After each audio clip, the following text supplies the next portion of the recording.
Levei minha filha cadeirante ao santuário de Nossa Senhora Aparecida para provar que aquilo era superstição. Algumas horas depois, ela olhou para mim e disse: "Pai, aquela senhora estava rezando por mim." Foi o começo do fim de 20 anos de certezas. Meu nome é Marcos Vieira, 38 anos, analista de sistemas em Campinas. Mas minha identidade real não estava no emprego. Estava no título. Quando alguém me apresentava, dizia: "Este é o pastor Marcos." Eu não era pastor titular. Era líder de célula, pregador visitante, coordenador de novos obreiros. Mas o título colava porque eu havia me construído para ele. Fiz seminário. Conhecia grego bíblico o suficiente para impressionar em debates. Tinha pastas organizadas por tema. Uma chamada Desvios Doutrinários do Romanismo. Outra, Refutações ao Culto Mariano. Uma terceira chamada, Apenas Aparecida, cheia de recortes sobre romarias, estatísticas de crescimento pentecostal, textos apologéticos que eu havia acumulado como munição. Minha esposa Cláudia dizia que eu estudava os católicos como quem estuda uma tribo distante. Ela não estava errada. A Sofia tinha 7 anos quando fizemos aquela viagem. Ela estava na cadeira de rodas há 2 anos, desde que um motorista distraído avançou o sinal e bateu no nosso carro numa tarde de terça-feira. Ela sobreviveu. A medula espinhal não respondeu mais. Os médicos usaram palavras técnicas que eu aprendi a traduzir como: "Sua filha não vai caminhar de novo." Oramos muito. Jejuns, vigílias, unções, imposição de mãos de apóstolos visitantes. Alguns irmãos sugeriram pecado oculto impedindo a cura. Minha esposa chorou semanas por causa desse comentário. Eu aprendi a usar a Sofia nos sermões. Deus não prometeu ausência de dor, mas presença na dor. Eu dizia isso do púlpito enquanto ela ficava na primeira fileira com a Cláudia. As pessoas comentavam como nossa fé era forte. E eu fui para a Aparecida para provar que aquele lugar era superstição. Antes de continuar, me faz um favor. Escreve nos comentários de onde você está assistindo e que horas são aí. Quero saber até onde esse testemunho está chegando. Antes de fechar esse vídeo, abre o primeiro comentário fixado. Identificamos 7 padrões em testemunhos como esse. Situações em que Nossa Senhora age antes mesmo de ser chamada. Lê o que está escrito lá e volta aqui. A ideia da viagem surgiu da série que eu estava preparando. Falsos refúgios da religiosidade brasileira. 4 pregações sobre devoção popular, mediadores humanos, o suficiente de Cristo. Aparecida era o capítulo central. Mas eu nunca tinha ido lá. Conhecia a Aparecida por vídeos, por textos apologéticos, por estatísticas de visitação. A Cláudia disse, quase brincando: "Por que você não vai lá antes de pregar sobre?" A princípio resisti. Parecia perda de tempo. Mas a ideia ficou. Comecei a pensar como pesquisa de campo. Observação participante. Eu iria como cientista social visitando ritual exótico. Voltaria com material genuíno para a série. Convenci a Cláudia apresentando como passeio educativo para a Sofia. Ela precisa conhecer o Brasil real, eu disse. O universo religioso do nosso povo. A Cláudia tinha aquele olhar de 15 anos de casamento que diz: "Você está racionalizando algo que não entende." Mas concordou. A Sofia ficou animada de um jeito que me surpreendeu. Ela normalmente era quieta. A cadeira havia feito isso. Não por limitação física, por algo mais sutil. Ela tinha aprendido a ocupar menos espaço emocional, a não pedir muito, a não criar expectativas. Mas quando falamos de Aparecida, ela perguntou assim: "Vamos ver a santa? Tem crianças lá? Posso ir com a cadeira em todos os lugares?" Fiquei olhando para ela. A Sofia, que não pedia para ir a nenhum lugar. Que tinha aprendido que pedir criava expectativas que machucavam quando não se realizavam. Aquela animação me pegou desprevenido. Perguntei por que ela queria ir à Aparecida especificamente. Ela pensou por um segundo.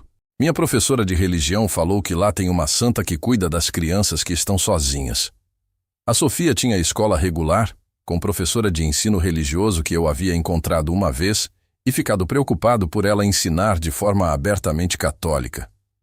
Havia planejado falar com a diretora sobre isso. Nunca falei.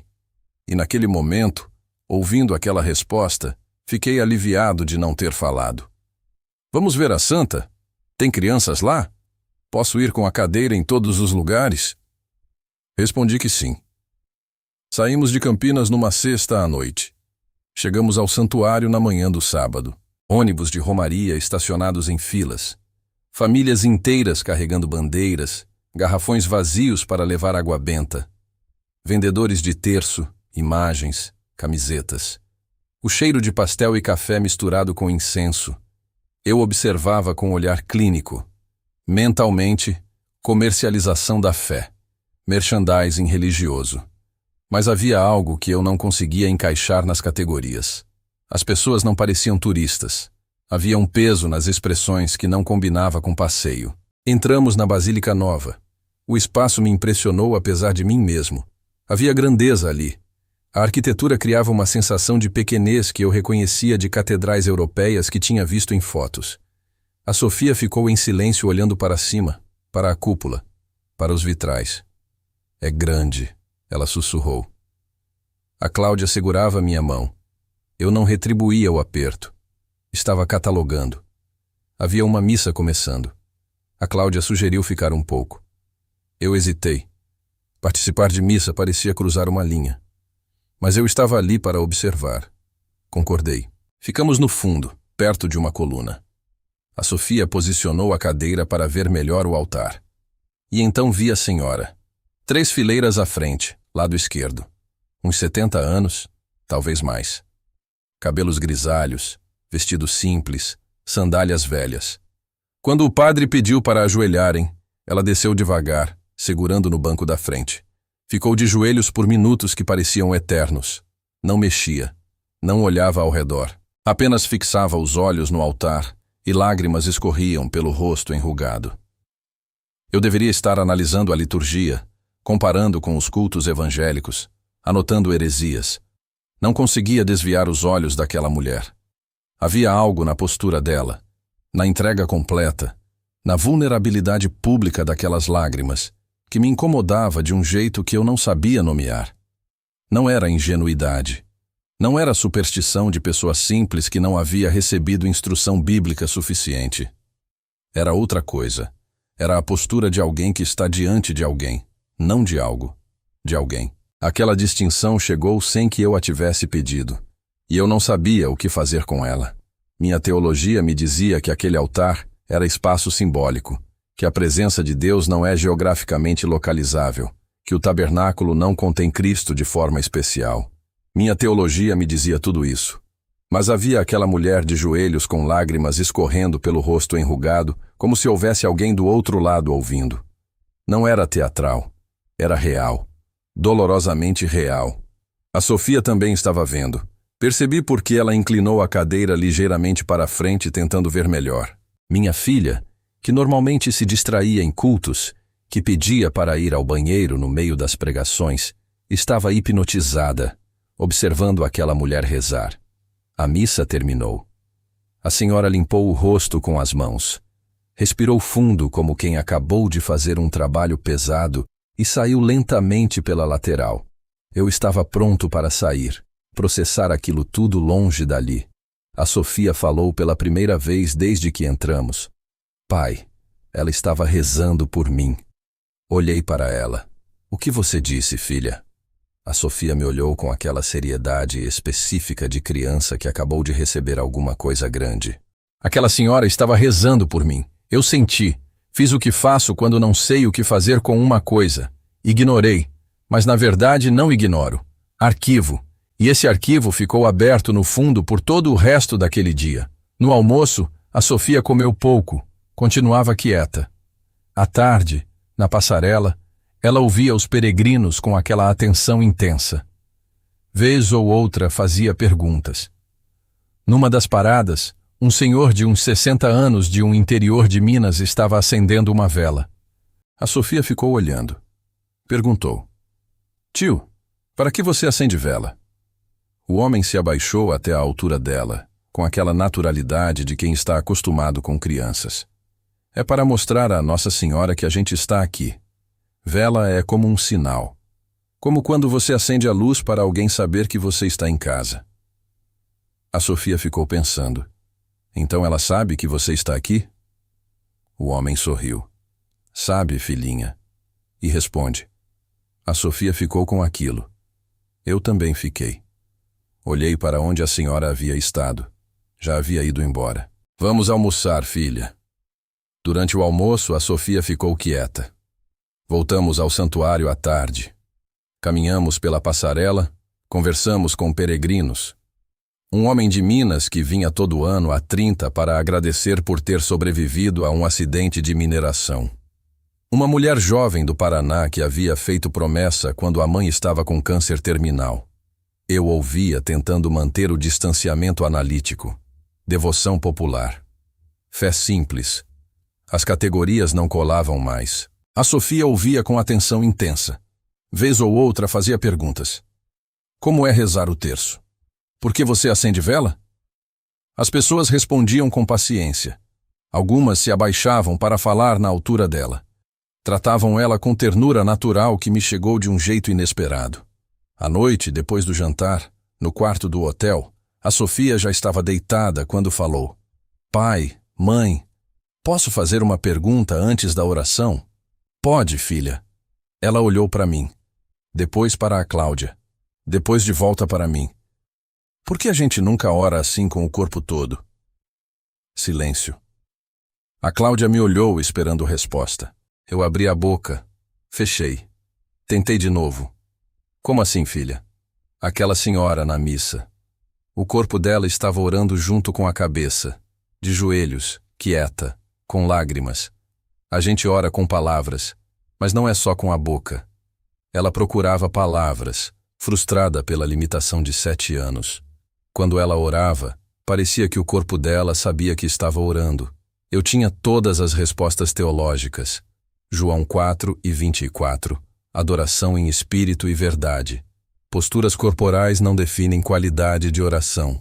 As palavras não saíram, porque com brutal honestidade percebi que não tinha resposta real.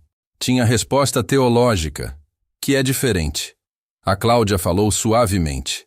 A gente pode orar de joelhos se você quiser, meu amor. A gente pode, Sofia disse. Mas a gente nunca faz. E não é só de joelhos. Ela estava lutando para articular algo grande demais para 7 anos. Quando ela orava, parecia que o corpo dela sabia que estava orando. Sabe? Como se não fosse só a cabeça pensando palavras. Parecia que ela estava toda lá. Ficamos parados, os 3, sem saber o que fazer com aquilo. Cláudia se ajoelhou ao lado da cama. Depois de uma pausa, eu fiz o mesmo. A Sofia, que não podia ajoelhar, fechou os olhos e juntou as mãos. E nós oramos. Não houve revelação dramática, mas foi diferente. O chão duro nos joelhos, o silêncio depois das palavras, a consciência aguda do corpo naquele ato. Quando terminamos, beijei a testa da Sofia e saí rapidamente, murmurando algo sobre precisar de ar. Fiquei na varanda do hotel, olhando para a basílica iluminada ao longe. A Cláudia veio depois de alguns minutos. Você está bem? Não sei. Foi uma pergunta boa. Foi uma pergunta perigosa. Por quê? Porque ela abriu uma porta que eu tinha mantido fechada com cadeados teológicos por anos. A porta que questionava se minha fé era realmente corpo e alma ou apenas conceitual. Voltamos para Campinas no domingo. Decidi que tinha sido emoção, sensibilidade de ambiente, influência visual. Nada demais. Numa semana, eu estava na frente de 40 pessoas num culto de quarta-feira. Era a primeira pregação depois da viagem. O tema era sobre caminhos que parecem certos, mas não levam a Deus. Eu tinha planejado terminar com referência à Aparecida, à busca por mediadores, ao suficiente de Cristo. Comecei a pregar. Falei 20 minutos sobre o tema geral. Cheguei ao ponto da devoção mariana. Eu tinha 5 tópicos preparados. Abri o primeiro. E a imagem da senhora veio à cabeça. Tentei continuar. Falei uma frase. A Sofia inclinando a cadeira para ver melhor. Tentei a frase seguinte. Pai, ela estava rezando por mim. Parei.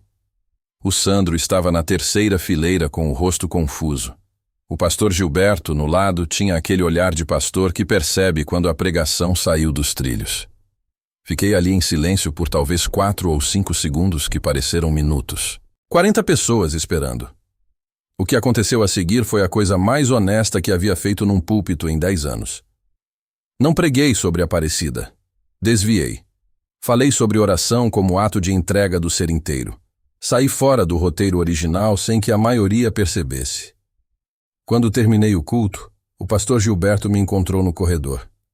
Você mudou o tema. Precisei. Ele ficou me olhando. Tudo bem, Marcos. Estou processando uma coisa. Ele assentiu com aquele cuidado pastoral de quem não quer forçar, mas também não quer ignorar. Estou aqui quando precisar. Aquela noite a Sofia entrou no meu escritório e me fez a pergunta que eu já descrevi, mas tinha uma segunda parte que eu não contei ainda. Quando ela saiu, fiquei olhando para a tela do computador. Abri o arquivo chamado Apenas Aparecida. Fiquei olhando para aquele nome por um tempo. Depois fechei a pasta e abri o buscador. E travei. Não travei como quem esquece o texto. Travei porque a imagem da senhora com as lágrimas veio à cabeça com uma clareza que não havia pedido. Aquela mulher de joelhos. A Sofia inclinando a cadeira para ver melhor. Pai, ela estava rezando por mim. Fiquei ali na frente de 40 pessoas com a boca aberta e sem palavras.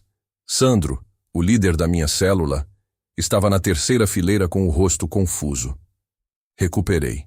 Mudei o rumo da pregação no meio. Falei sobre oração como ato de entrega total do ser. Saí fora do tema original sem que a maioria percebesse. Mas eu havia percebido. E sei que o pastor Gilberto também. Naquela noite, a Sofia entrou no meu escritório enquanto eu estava tentando trabalhar. Pai, você está pensando naquele lugar de novo? Como ela sabia, até hoje não entendo completamente. Um pouco, filha. Ela entrou, ficou ao meu lado. Olhou para a tela do computador onde eu havia aberto um artigo sobre a história de Aparecida e fechado rapidamente quando ela entrou. Eu gostei de lá, ela disse. Eu sei. Posso ir de novo um dia? Não respondi imediatamente. Ela continuou. Pai, você acha que aquela senhora volta lá? Qual senhora? A que estava rezando por mim. Senti alguma coisa se mover no peito que não conseguia nomear. Eu disse, não sei, filha, mas eu queria encontrar ela de novo. Ela disse, e saiu do quarto. Os meses seguintes foram os mais difíceis da minha vida adulta, não de sofrimento externo, de guerra interna. Eu tentava estudar Aparecida para refutar. Acabava estudando para entender. Comecei a ler textos católicos de dentro, não apenas refutações evangélicas. Li sobre a história da imagem, sobre a construção das basílicas, sobre o que a Igreja realmente ensina sobre Maria. Não o que meus textos apologéticos diziam que a Igreja ensinava. O que a Igreja realmente ensina. A diferença era enorme. E aquela diferença tinha um nome. Eu havia construído um inimigo de palha. Não por mal intenção. Eu acreditava no que pregava. Mas havia estudado o catolicismo através de lentes de refutação. Havia lido o que críticos do catolicismo diziam que a Igreja ensinava, não o que a Igreja realmente ensinava. São coisas diferentes. Numa tarde de terça, abri o catecismo da Igreja Católica pela primeira vez com a disposição de entender em vez de refutar. 1 hora depois, chamei a Cláudia. Ela veio à porta do escritório. Você está bem? Precisa ver uma coisa. O quê? Senta aqui. Ela sentou. Mostrei a passagem no tablet. Ela leu. Isso é do catecismo? É. E não é o que você pregava que era. Não é. Ficamos em silêncio. Aquela noite, eu fui procurar a fonte.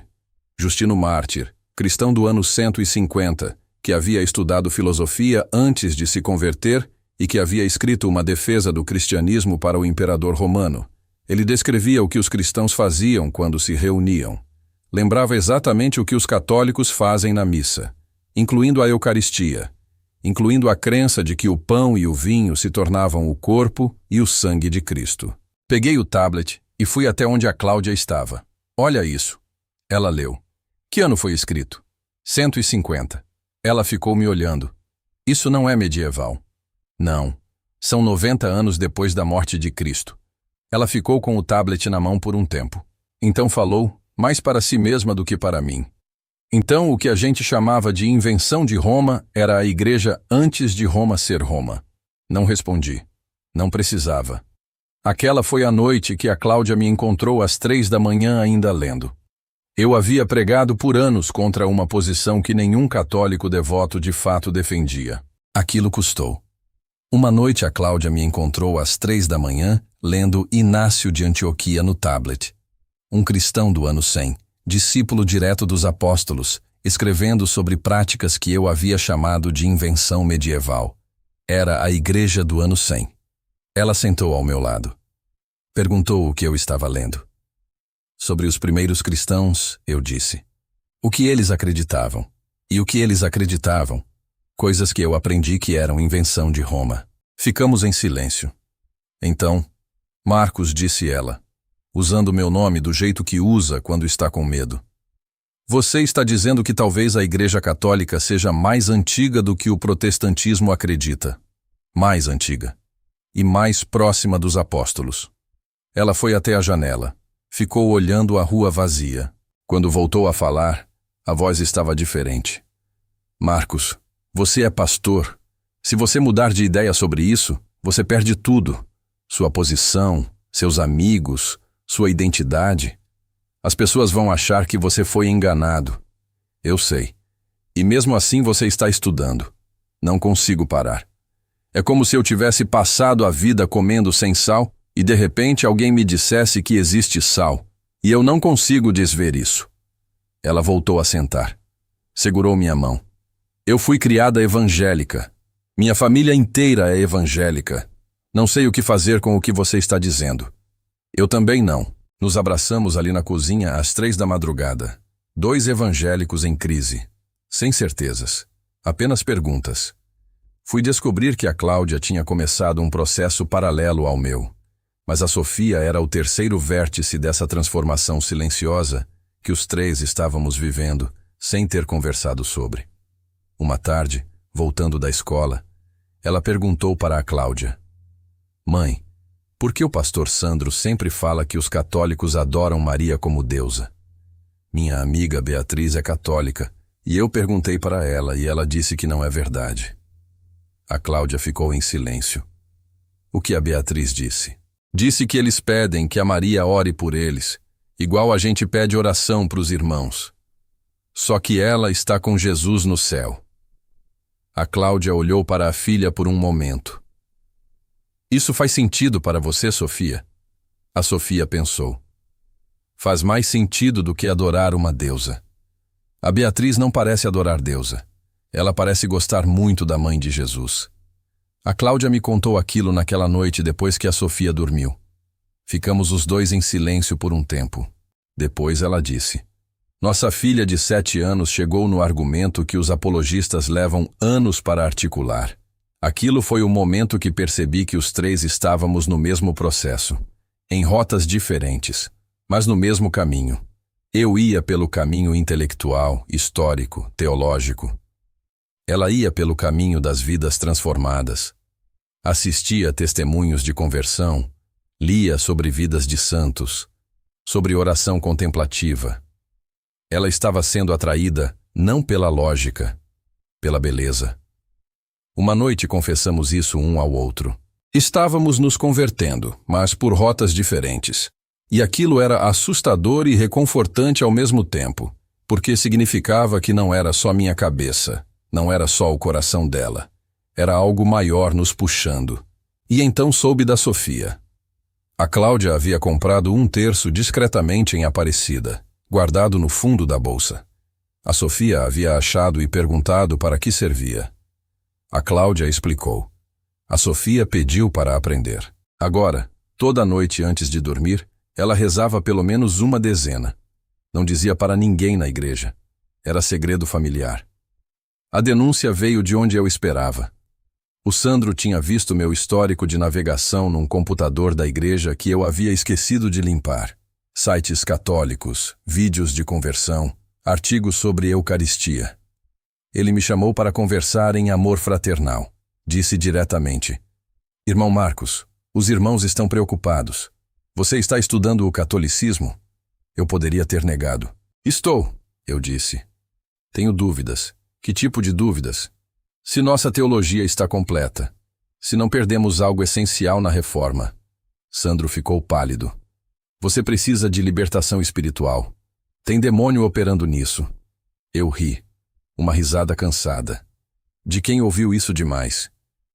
Sempre que alguém questiona, é demônio, Sandro. Nunca é raciocínio legítimo. Nunca é Espírito Santo guiando para toda a verdade como Jesus prometeu. Sempre é demônio. Isso não te parece conveniente demais? Ele não soube responder. Fui ver o pastor Gilberto 2 dias depois. Ele fechou a porta da sala. Ficou me olhando por um momento antes de sentar. Então disse: Marcos, eu preciso te fazer uma pergunta direta. Você acredita que a Igreja Católica é a Igreja de Cristo? A sala ficou quieta. Havia preparado respostas para várias perguntas naquela conversa. Para essa, não havia preparado. Estou começando a acreditar. O pastor Gilberto ficou em silêncio por um tempo longo. Depois disse: Você sabe o que isso significa. Para a sua posição aqui, para a sua família, para as pessoas que você treinou. Sei. E mesmo assim, não consigo mais viver com a mentira de que tenho certeza quando não tenho.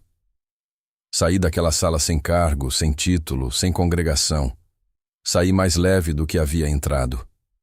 Uma semana antes da decisão final, a Sofia chegou da escola com uma expressão diferente. Sentou ao lado de mim no sofá sem dizer nada. Depois abriu a mochila e tirou um santinho pequeno, daqueles de papel plastificado que circulam em escolas religiosas.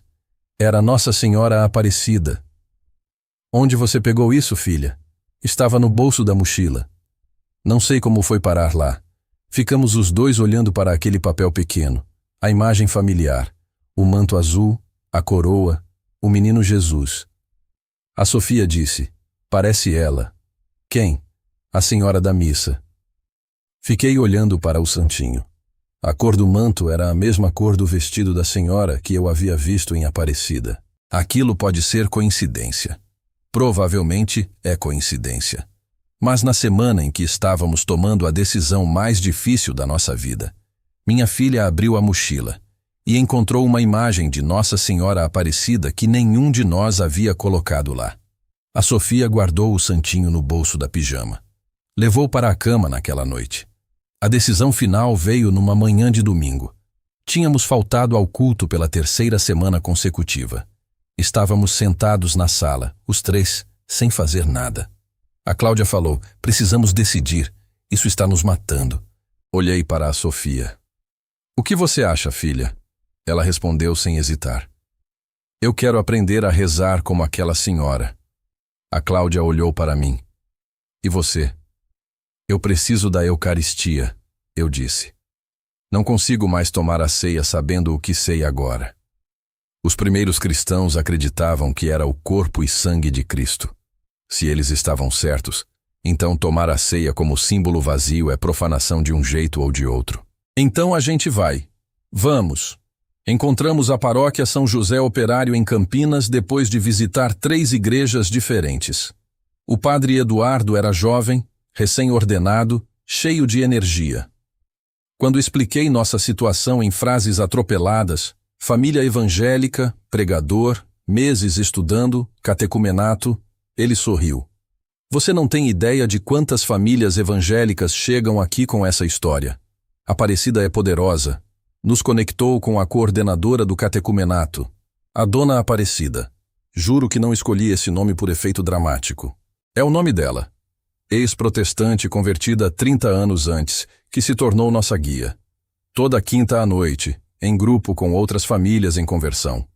A Sofia absorvia tudo com uma fome espiritual que me deixava impressionado. Numa noite, enquanto a Dona Aparecida explicava sobre a comunhão dos santos, a Sofia levantou a mão e perguntou: se os santos estão com Jesus e Jesus é presença real na Eucaristia, então quando a gente comunga, a gente fica perto deles também? A Dona Aparecida ficou em silêncio por um momento. Depois disse: filha, você vai ser teóloga.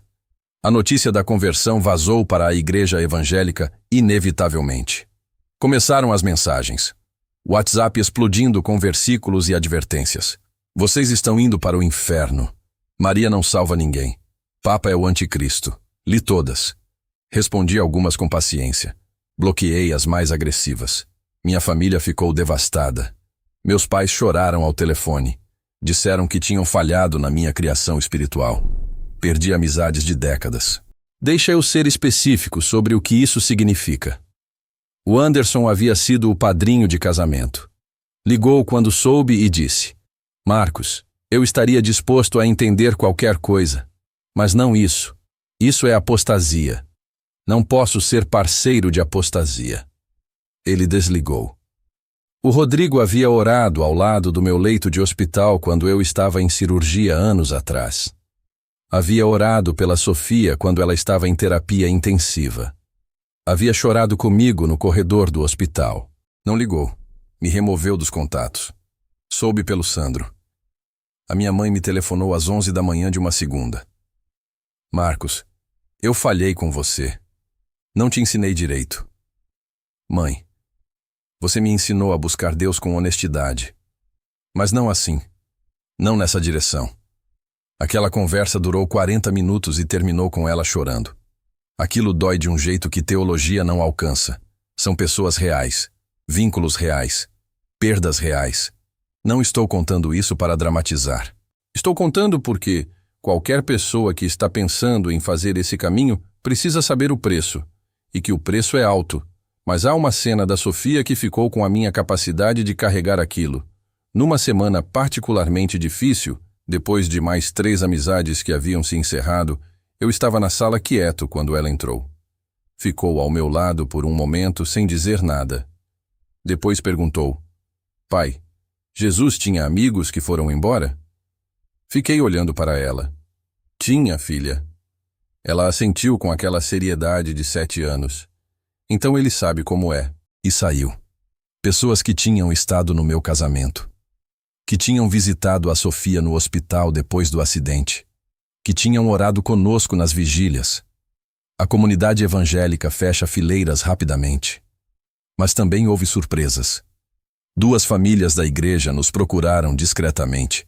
Disseram que também tinham dúvidas, que nossa coragem havia encorajado elas. Não sei se vão converter. Mas o simples fato de não estarmos completamente sozinhos ajudou. A vigília pascal foi quando recebemos os sacramentos: batismo, confirmação, eucaristia. Tudo na mesma noite. A igreja estava cheia, velas acesas. O círio pascal queimando alto. Quando o padre Eduardo derramou a água sobre minha cabeça, senti algo quebrar dentro de mim. Não foi êxtase. Não foi revelação dramática. Foi entrega. Entrega de toda a resistência, de todo o orgulho intelectual, de toda a pretensão de ter chegado sozinho a qualquer verdade. A Cláudia chorou durante toda a cerimônia, lágrimas silenciosas enquanto recebia os sacramentos. A Sofia estava radiante, com um sorriso que eu não via desde antes do acidente. Quando chegou o momento da comunhão, me ajoelhei diante do padre Eduardo e recebi a hóstia. Voltei para o banco e fiquei de joelhos com a testa quase encostando no banco da frente. Sem palavras. Apenas presença. Era exatamente o que eu havia visto naquela senhora em Aparecida meses antes. E finalmente, pela primeira vez na vida, eu estava orando com o corpo todo. A Sofia estava ao meu lado na cadeira. Ela também tinha acabado de comungar pela primeira vez. Segurou minha mão. Não disse nada. Não precisava. Voltamos à Aparecida no mês passado. Dessa vez não como turistas, como peregrinos, como filhos chegando em casa. Assistimos à missa no mesmo lugar onde tudo começou. Depois da missa, levei a Sofia até a nave onde havia sido aquela primeira missa. Ela ficou olhando o espaço, procurando com os olhos. Você está procurando ela, eu disse. A Sofia ficou olhando a nave por um momento. Depois perguntou com aquela calma dela: Pai, você acha que aquela senhora sabia que estava rezando por mim? Não acho, eu disse. Ela devia estar rezando do jeito que rezava toda semana, sem saber que você estava olhando para ela. A Sofia ficou quieta por um tempo. Então disse, terminando uma conta de matemática que havia feito na cabeça: Então Nossa Senhora sabia. Parei. Ela continuou: A senhora não sabia. Mas alguém colocou ela naquele banco naquele dia. para que eu pudesse ver. Não encontrei resposta. Ela completou. Ela não ia estar aqui agora. O trabalho dela era aquele sábado de outubro. Agora o trabalho é nosso. Fiquei com aquilo. Fomos até a sala das velas. A Sofia mesma acendeu uma com nossas mãos ajudando a segurar. Não foi vela de pedido. Foi de gratidão. Estávamos saindo quando ela me puxou pelo braço. Pai, você ainda pede para eu andar? A pergunta chegou sem aviso. Peço, filha. Todo dia. Ela ficou em silêncio por um momento. Depois disse, eu também peço. Mas agora sei que mesmo sentada posso me ajoelhar diante de Jesus. A cadeira de rodas continua. A Sofia não teve cura física, mas há uma cura que aconteceu e que eu só consigo descrever pelo que vejo. A menina que havia aprendido a ocupar menos espaço emocional, que não pedia muito, que não criava expectativas, aquela menina foi embora. No lugar dela há uma criança que faz catequese, que já está ensinando outras crianças a rezar o terço, que faz perguntas em grupo que deixam adultos em silêncio. Na semana passada, ela perguntou para a Dona Aparecida durante a catequese. Se Jesus é presente na Eucaristia, então toda vez que a gente vai à missa, a gente está do lado de alguém que nunca abandona a gente? A Dona Aparecida ficou olhando para ela por um momento. Então disse, menina, você não precisa de catequese. Você já sabe. A Sofia virou para mim com aquele sorriso. Eu aprendi a rezar com o coração de joelhos, pai. Mesmo quando as pernas não podem. Nossa Senhora Aparecida não chegou para a nossa família com anúncio ou visão. Chegou com uma senhora de 70 anos de joelhos numa manhã de sábado. Chegou com os olhos de uma menina de 7 anos inclinando a cadeira para ver melhor. Chegou com uma pergunta simples que abriu o céu. Desde 1699, quando os pescadores Domingos Garcia, Felipe Pedroso e João Alves tiraram aquela imagem de barro do Rio Paraíba do Norte, ela aparece onde os filhos estão, especialmente onde estão os que chegam com pasta de refutações e olhar de pesquisador. Porque esses são os que mais precisam. Se esse testemunho chegou a algo dentro de você, escreve aqui embaixo uma coisa só. Ela estava lá antes de mim, porque estava. Sempre esteve. Antes de eu planejar a viagem, antes de eu montar a pasta de refutações, antes de eu fingir que ia como cientista. Ela já estava esperando. Compartilha esse testemunho com um irmão protestante que tem certezas que nunca examinou de dentro.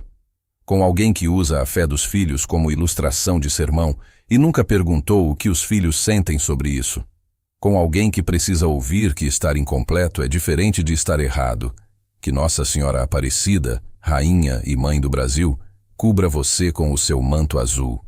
E que você nunca esqueça, às vezes Deus manda a resposta pela boca de uma menina de 7 anos, sentada numa cadeira de rodas. Salve, Rainha, Mãe de Misericórdia, vida, doçura e esperança nossa. Salve. A nós bradamos, os degredados filhos de Eva. A nós suspiramos, gemendo e chorando neste vale de lágrimas. Eia, pois, advogada nossa, esses vossos olhos misericordiosos a nós volvei. E depois deste desterro nos mostrai Jesus, o bendito fruto do vosso ventre. Ó clemente, ó piedosa, ó doce sempre Virgem Maria. Rogai por nós, Santa Mãe de Deus, para que sejamos dignos das promessas de Cristo. Amém.